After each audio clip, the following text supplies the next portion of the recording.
we see that we live in a circumstance where there is, mundane, inanimate, lifeless things, matter, and then there's conscious, spiritual beings. Right.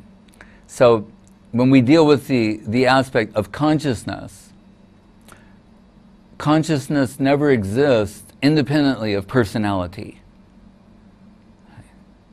It cannot exist absent personality. So we see here are the many conscious beings. Eko, Bahunam, what is that slogan?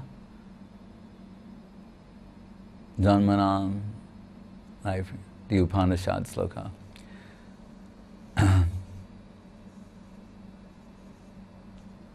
No, I forget. Anyway, we were talking about this earlier today. If I gave the example, I'm going to see someone. Look at all these people in the room. They have 2 eyes, a nose, 2 ears, and a mouth. So I can, without becoming a research scholar, scientist, or any such thing, or with advanced degrees in education, I can assume that your mother, your father, they had 2 eyes, 2 ears, a nose, a mouth, more or less. It's safe for me to assume that. So when I see all these many beings who possess these different types of characteristics, right, I could make a case and say, well, the original source of all such beings must be similar. Someone with eyes, ears, who can see, hear, taste, touch, smell, feel. Yeah. We see in this world observable characteristics that, and these people who have these abilities, they're searching for something beautiful to see, for someone beautiful to see, for someone beautiful to touch, to hold, to interact with. They like to hear beautiful sounds, taste pleasing substances. These are just normal things that everyone likes to do. So I could understand the original source of all these types of beings who enjoy these things must also have those kind of tendencies. To see, hear, taste, touch, smell, feel. In other words, to interact with others in a loving, affectionate way, as people are apt to do in this world. So, when we talk about reality, the beautiful, means reality, the all-love, the all-beautiful, the all-sweet, the all-charming, the all-accommodating, and all-personal, the personality of Godhead. So if a child in this world, a little baby, like I was just in Phnom Penh in Cambodia, and one thing that's, you notice things when you're a visitor about a place immediately. There, children are a part of everything. Children are everywhere. Just every night at like around 5 o'clock, they assemble on the riverfront and just spontaneously dance for an hour. Grandmas, little 2-year-old, 3-year-old kids, and everybody in between. They all just get there and they put on some music and they dance for an hour. 200, 300 people. Just because they like to, right? And you see children. So those children, and you see little children crawling on the floor, they can hear, see, taste, touch, smell, and feel. But should we think, and search, and laugh, and they can sing, dance, they can do so many things. Should we think the original source of all such beings can't do any of those things? What a little human baby can do, the original source of all such babies and personalities can't do those things. Can't see, hear, taste, touch, smell, feel, laugh, sing, and dance. Why? Why should we think like that? And if in this world we're constantly searching for ideals in terms of the most beautiful, the most sweet, the most charming, the most affectionate, the most loving, the person who could be considered my best counterpart, an ideal representation of beauty, charm, sweetness, love, and affection, of what is to be seen, heard, felt, tasted, touched, and smelled. What if that is the ultimate reality? Instead, we're being told that the ultimate source of everything is something impersonal and maybe unconscious. So that which is dead and unconscious is giving life to so many conscious beings. What cannot see is gifting sight to so many. What has no capacity to hear is allowing everyone to hear. What cannot taste is giving everyone the tasting capacity. We've swallowed this type of, what's the scientific term? Bullshit. I think that's the scientific term.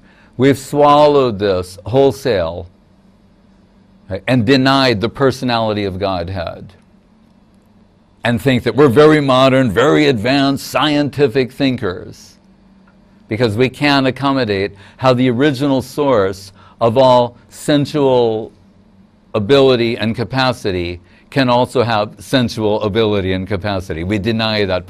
That would be just too much. I mean, that would be like God or something. You know? Right. That would be inconceivable. That an absolute personality who's absolutely beautiful, absolutely charming, absolutely funny, absolutely tasteful, who can reciprocate simultaneously the ideal hankering of every being. That would be, you know, the absolute, of course. And the absolute would not be anything less than that.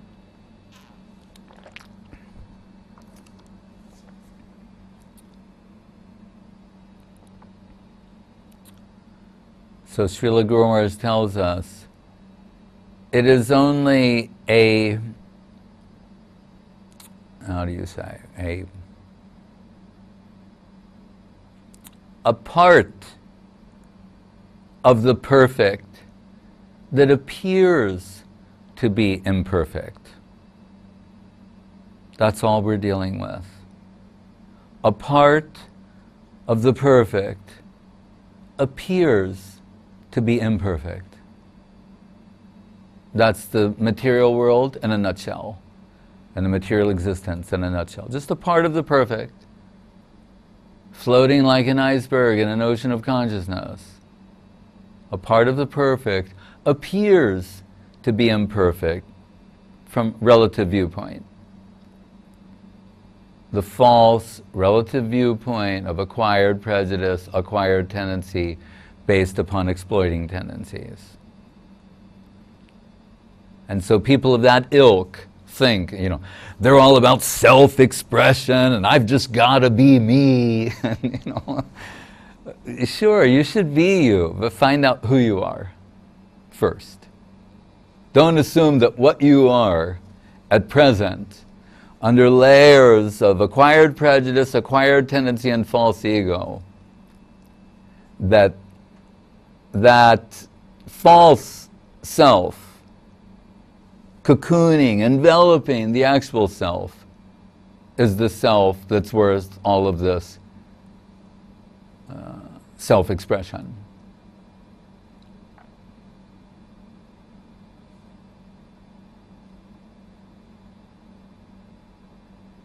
So that the ultimate reality is beautiful, loving, charming, and sweet. Science is not prepared to deal with that. Not reject means to acknowledge. It's just like if you have a disease So you're saying I should reject this? No, we're saying first acknowledge that you have this disease. Like earlier I showed, I have a blood pressure reading instrument. It gives you your blood pressure and your heart rate. So you need to first, not just reject it, but acknowledge it's giving false readings. That means it needs to be recalibrated.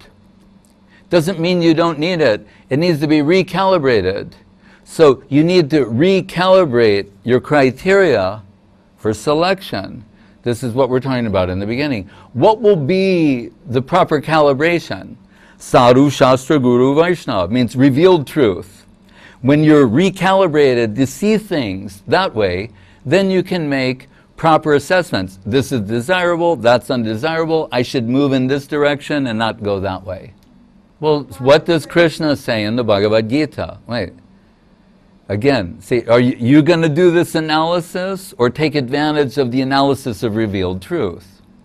So we try to come under the influence of the revealed truth. We say, in Bhagavad Gita, Krishna says, above the objects or the sense of the senses, are the senses. They're higher, refined, they're superior. But above the senses is the mind. Okay, the mind is higher than the senses, and it's the seat of sense experience. Then he says, finer than the mind is intelligence. And you say, okay, now I understand. Intelligence.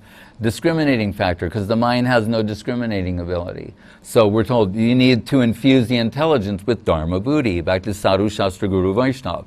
Finer than intelligence, he's saying, is what? That's the beginning of the Atma plane. So that's where the self is located.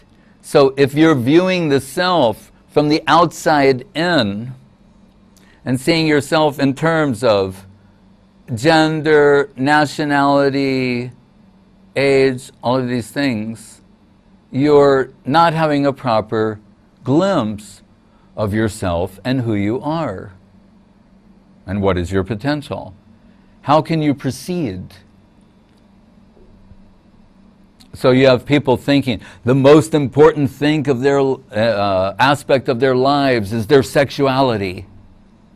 That's who they are, and they need to express their sexuality, and then they'll be free, they'll be liberated, they'll live a life of freedom and happiness by identifying with a particular aspect of sexuality.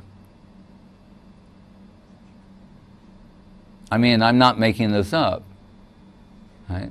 So they're thinking, that's freedom. Freedom to express yourself. That I profess this type of sexual preference. Now I'm a liberated soul. And I want to be viewed exclusively in terms of my sexuality. So then we have to consider, what is freedom? What is liberation? Is liberation to be allowed to, Guru Maharaj, as usual, put it in the proper terms. Freedom for the senses or freedom from the senses? Most people will think, no, it means freedom for the senses, to do what you want. Right? So should we say that someone who's under the influence, and the language of the scripture, vacho, vegam, the belly, tongue, and genitals, they're engaged in self-expression? That's a liberated position. Really? Right. The tongue wants to eat this, so I allow the tongue to drag me in a direction. That's freedom. I'm expressing who I am. I remember when I was a teenager and I'd become a vegetarian, and a friend of mine, we were like having this discussion back and forth, and he's like, well, why are you doing this? And at the time it was for me an intuitive thing. It wasn't based upon a lot of an analytical thought. It was just an intuitive compulsion. But he was starting to feel defensive about eating meat. So he once said to me, he said, when I eat a steak, it's an expression of my love for the cow.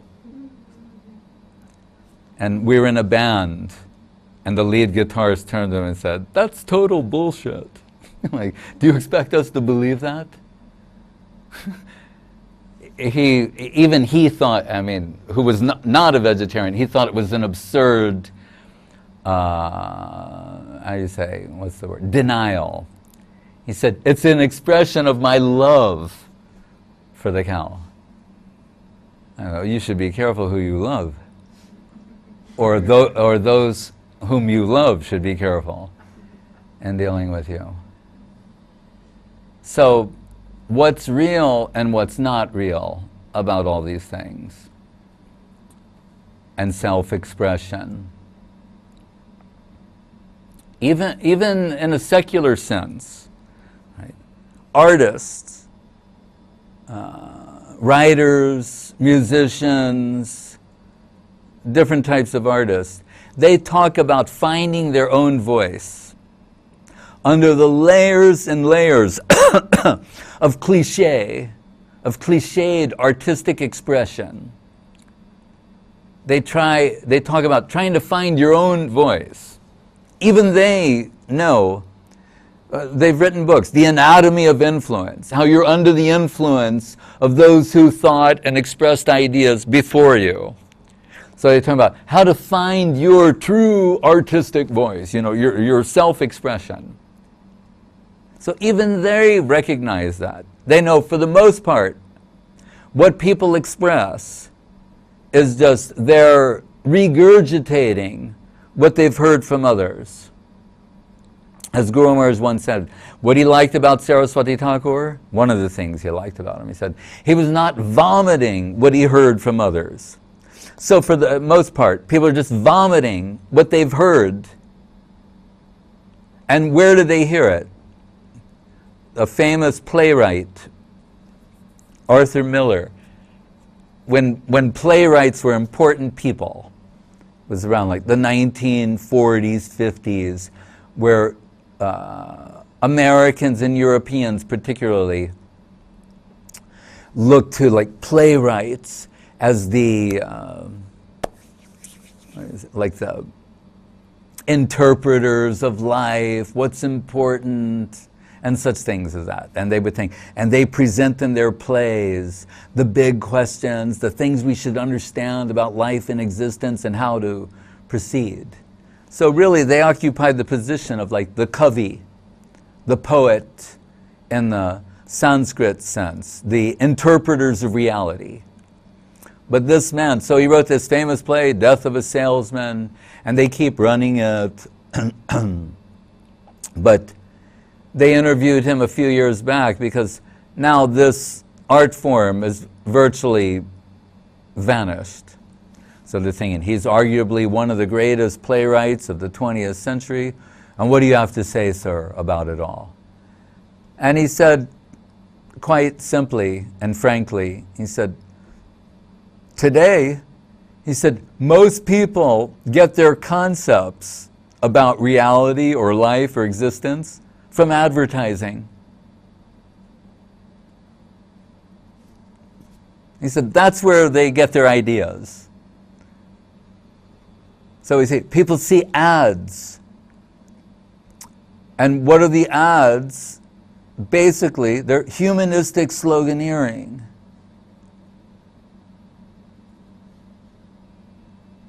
Levi's go forth, you know, you are you, go forth. Humanistic poetry, you know, Nike's just do it. Right? L'Oreal's I'm worth it. It's all humanism. They're humanistic slogans that basically have pushed the notion, the concept, the idea of God out of the picture and put man as the center and measure of all things. As Solzhenitsyn pointed out, man, with all of his innumerable defects, he'll be the measure of the value of all things. That's humanism in a nutshell. He calls it the disastrous deviation of the Enlightenment, of Enlightenment thinkers. So, and that's the irony, that this sort of dense darkness is being called enlightenment. There is no God, there's no need for God. you are God. And I remember at UCLA hearing A.L. Basham, the world's leading authority on Hinduism, speak. And it's talking about that whole monistic, Mayavadi, impersonal conception, that John Lennon expressed, and I am the walrus. I am he as you are me, and you are he, and we are all together. That kind of idea. So A.L. Basham, I'm God, you're God. Only we've forgotten that we're God. Right. Anyway, on this idea that I'm you and you're me, as Gurumar said, the different stages are, the one stage we're told is, I am yours. Then higher than that stage is, you are mine. And Rupa Goswami talks about that there, I'm not going to get into that right now. But I am yours, then higher than that, you are mine. But the Mayavadis, the monists, they say the highest stage is, I am you. So to this notion, A.L. Basham said with characteristic British indignation, he said, I don't know if I want to be you.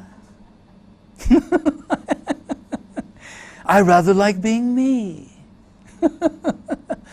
Just in a very simple, common sense way, he's showing what is the absurd idea here. He said, I don't know if I want to be you. So, humanistic sloganeering with man at the center and the measure of all things. How can we deny individuality? Look at all the individuals. Look at all the individuals in this room. Right? But then it's to understand: are we the clothes that we wear? Is that what defines us? Our dress.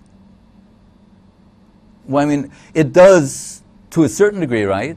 What you wear defines you. So you can say, yes, dress defines. But shall that be the exclusive marker for defining an individual? Is how they dress? No. That would be absurd to suggest that. So if we look, that's literally clothes. Then we're told, tamasa bahurupena vesita karma hetuna. The body is karmic dress. Shall that be the means to define an individual?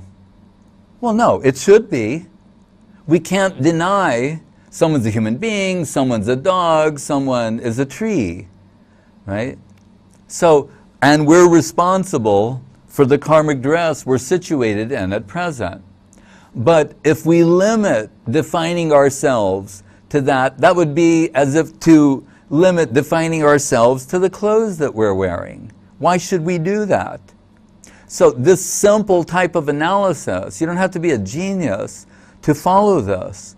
So if it's not the body that defines the self, Atma, it's not the mind that defines the self or the intellect, then we start approaching where the soul is located. So how that soul should proceed on the basis of their individual position, how should they make progress and move forward? Where will they get that direction from? From their acquired tendency the way they've been calibrated by their false ego and acquired prejudice and tendency to read environmental circumstances. Will that be the best way for them to proceed? I don't think so. Right? They're getting false readings. False ego means a false read of the environment, who you are and what your relationship is.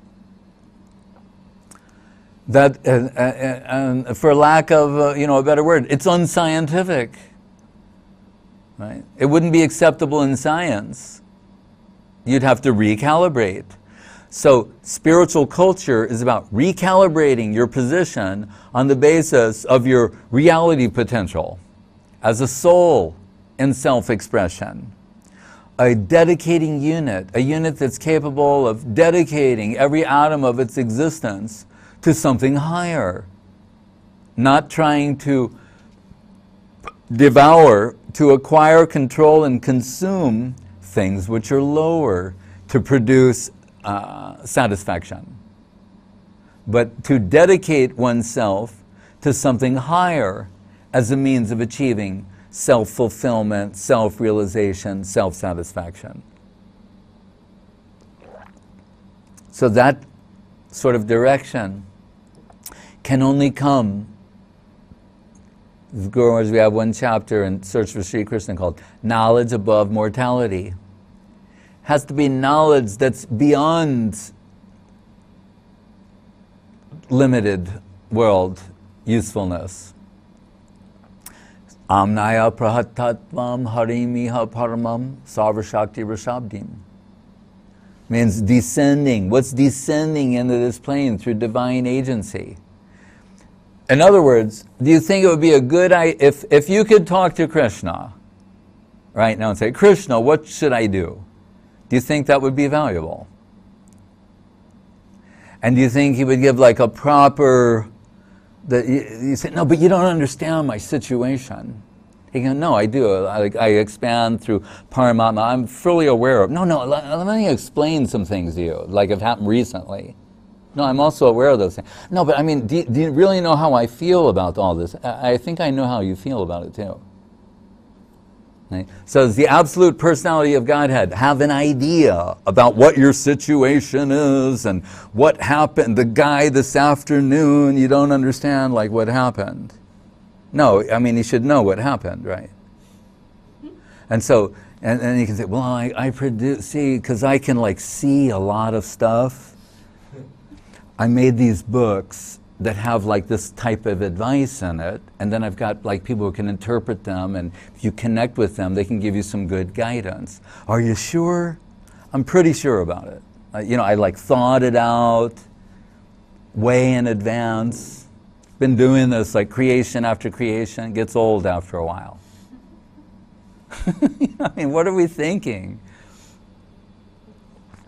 We're thinking God's some character on a sitcom. Right? He can just, just laugh it off. Right? The absolute entity, the supreme reality, and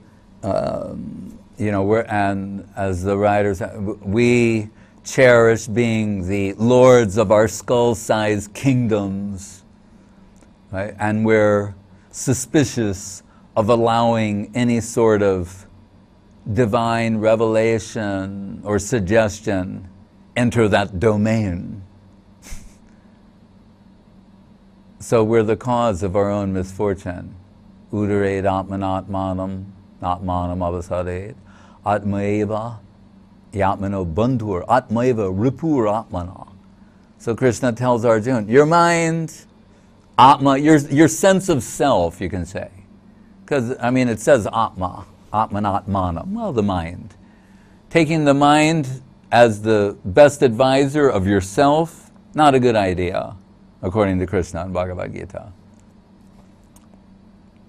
Saying, but it can become friendly to you and your needs, necessities, your mission, your purpose, your direction, if it can become infused with spiritual consideration that becomes known to us through the agency of Sadhu, Shastra, Guru, and Vaishnav.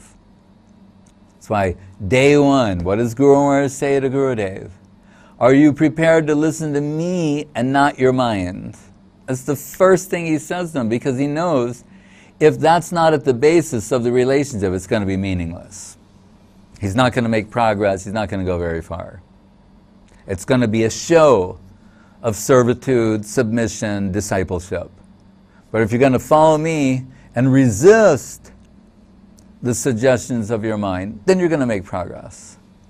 Asat sangha tyaga vaishnavachar. So that asat sangha, to tyag, is the mind and the suggestions of the mind. What Prabhupada once referred to as eating the mind's bananas.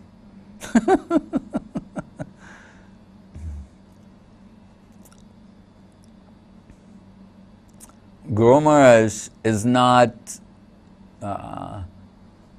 he doesn't buy into the notion that Krishna consciousness is refurbished mind. He says, Bhumirapo analo vayukamanu bodhirevacha. It's mundane elements. It's mundane. The mind is mundane. It's not like, well, but if you think about Krishna, that's not what he's saying. He's saying it needs to be dissolved, and then the spiritual mind can manifest. But this acquired mind, acquired intelligence mind, etc., they're the acquired prejudices, acquired tendencies, the false ego that Gurudev in his famous talk called, what was it?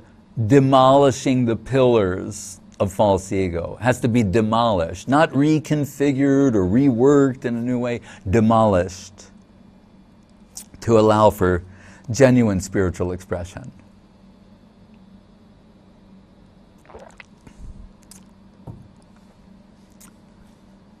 Got to grow something new, not reconfigure the old.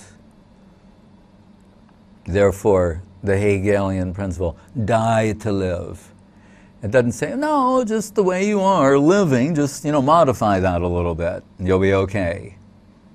That's not die to live. Right? The idea in yajna, you offer something in the sacrificial fire, and it achieves a higher position. What does Guru Maharaj say? What are you really supposed to offer into the sacrificial fire? Yourself. So the new self will come out. That's die to live. He said, as opposed to the world that's ruled by kill to live. Right? Survival of the fittest. Jivo jivasya jivanam. One living entity lives by killing another one. That's this world. Spiritual world, you live through service, through dedication, by offering oneself in the fire of self-sacrifice. Then a new self comes out, offer that one, and this way, go up, higher, nearer, closer to reality. The reality of the beautiful self that you possess. That's also there. Being a part of reality, the beautiful, you possess a beautiful self that is expressed through love, devotion, dedication. Hare Krishna.